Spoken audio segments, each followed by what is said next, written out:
Hi everyone. நம்ம இண்டஸ்ட்ரியில இருக்கக்கூடிய கூலிங் டவர்லாம் எப்படி ஒர்க் ஆகுதுன்னு தெரியுமா? வாங்க பார்க்கலாம்.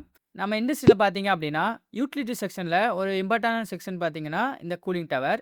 ஸோ இந்த கூலிங் டவர் வந்து நம்ம பிளான்ட்க்கு தேவையான கூலிங் வாட்டர சப்ளை பண்றதுக்கு யூஸ் ஆகுது. இது எப்படி ஒர்க் ஆகும்ன்னு பார்த்தீங்க அப்படின்னா, ப்ராசஸ்ல இந்த கூலிங் வாட்டர வந்து ஏதாவது ஒரு பர்ப்போஸ்க்கு யூஸ் பண்ணியிருப்பாங்க. யூஸ் பண்ணதுக்கு அப்புறமா, அது வந்து ஹாட் வாட்டரா நம்ம கூலிங் டவருக்கு வரும்.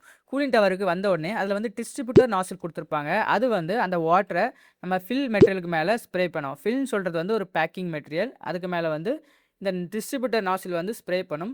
அதுக்கப்புறமா ஏர் வந்து வாட்டர் கூட கான்டாக்ட் பண்ணும்போது, வாட்டர் வந்து எவாப்பரேட் ஆகும். எவாப்பரேட் ஆகிட்டு கொஞ்சம் ஹீட் வந்து ரெட்யூஸ் ஆகும். எவாப்பரேட் ஆன ஹாட் ஏர் வந்து நமக்கு வந்து மேல போயிரும். கூலான வாட்டர் வந்து நமக்கு கீழ வந்து பேசின்ல வந்து கலெக்ட் ஆயிரும். மறுபடியும் அந்த கூலிங் வாட்டர் வந்து நம்ம ப்ராசஸ்க்கு அனுப்புவோம். இது வந்து கன்டினியூவா நடந்துட்டு இருக்கும். இந்த கூலிங் டவர்ல மெயினா 2 டைப் இருக்கு. ஒண்ணு வந்து நேச்சுரல் டிராஃப்ட் கூலிங் டவர்ன்னு சொல்லுவோம். இன்னொன்னு மெக்கானிக்கல் டிராஃப்ட் கூலிங் டவர்ன்னு சொல்லுவோம். இந்த நேச்சுரல் டிராஃப்ட் கூலிங் டவர்ங்கிறது வந்து நமக்கு வந்து ஃபேன்லாம் வராது. இந்த மெக்கானிக்கல் டிராஃப்ட் கூலிங் டவர்ல வந்து ஃபேன்லாம் வரும். இந்த கூலிங் டவர் டைப்ஸ் பத்தி நான் டீட்டெயிலா நம்ம சேனல்ல வந்து வீடியோ போட்டிருக்கேன். ஸோ அத வந்து செக் பண்ணி பாருங்க. உங்களுக்கு யூஸ்ஃபுல்லா இருக்கும். தேங்க்ஸ் ஃபார் வாட்சிங்.